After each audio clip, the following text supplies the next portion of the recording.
हरिओम। आज 4 फरवरी है। गीता के चतुर्थ अध्याय 34 श्लोक है जो एक शिष्य के क्या लक्षण होना चाहिए, शिष्य के अंदर क्या गुण होना चाहिए वो बता रहे हैं भगवान। अर्थात ज्ञान किस प्रकार के प्राप्त हो सकता है। श्री भगवान उवाच तद्विद्धि प्रणिपातेन परिप्रश्नेन सेवया उपदेक्षन्ति ते ज्ञानम ज्ञानिनः तत्त्वदर्शिनः। शिष्य के लक्षण में बताया तत्विधि उसको जानना चाहिए। ऐसे जान सकते हैं। कैसे? प्रणिपाते न, प्रणिपात है समर्पण करना। ये मानसिक का परिप्रश्न है ना, बौद्धिक। प्रणिपात मैंने समर्पण करना, ये मानसिक स्तर पर हो। परिप्रश्न अर्थात शिष्य पहले एक्सेप्ट करेगा कि ये मेरा गुरु है, उसको समर्पण होगा, तो वो हो गया प्रणिपात। सेकंड हो गया परिप्रश्न। परिप्रश्न बुद्धि में ही प्रश्न होता है, तो मानसिक स्तर और बौद्धिक स्तर और शारीरिक स्तर में सेवा। देखो तीनों स्तर कितने एक्टिव है, तीनों जो अंग है, जो माध्यम है, जो निमित्त है, वो एक्टिव है शिष्य का। तत्ज्ञानम विद्धि, ऐसे तुम जानो वो जो ज्ञान है। कौन सा ज्ञान? अविनाशी तो तद विद्धि। वो जो अविनाशी है, वो जो परम ब्रह्म परमात्मा है, वो निर्गुण निराकार है, उसको तुम जानो। तद विद्धि ज्ञानिनः तत्वदर्शिनः। ऐसे जो शिष्य जिसके अंदर लक्षण हो गया, तो शिष्य का लक्षण कितना? 3 हो गया। और गुरु के भी लक्षण कहते थे, वो ज्ञानी है और तत्वदर्शी। ज्ञानी माने थ्योरी का नॉलेज भी है और प्रैक्टिकल का भी नॉलेज है। ये ऐसे गुरु।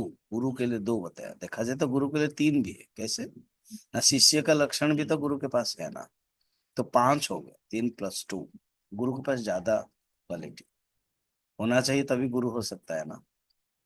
तो ज्ञानिनः तत्वदर्शिनः श्रोत्रियम ब्रह्मनिष्ठम सद्गुरुमेवाभिगच्छेत्। उपनिषद भी कहते हैं श्रोत्रिय माने जो शास्त्र का नॉलेज हो अच्छी तरह से और उसकी अनुभूति। तद्विधि प्रणिपातेन परिप्रश्नेन सेवया उपदेक्षन्ति ते ज्ञान ज्ञानिनः तत्वदर्शिनः।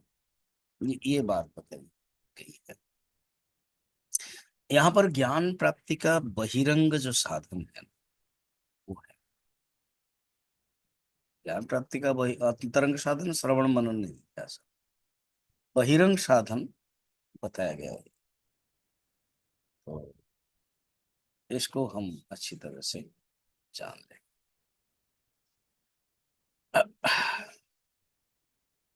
ऐसे अध्यात्म रामायण में भी है, शास्त्र का अध्ययन।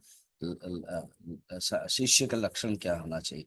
आदौ सवर्णा श्रमवर्णिता क्रिया कृत्वा समास साधित शुद्ध मानस समाप्य तत्पूर्वम उपात साधन समाश्रयेत सर्व सद्गुरुम आत्मलब्धये। अर्थात पहले अपने स्वकर्म करेगा, स्वधर्म अपना कर्म करके फिर शुद्ध सिद्ध हो जाएगा, मन उसका सिद्ध हो जाएगा।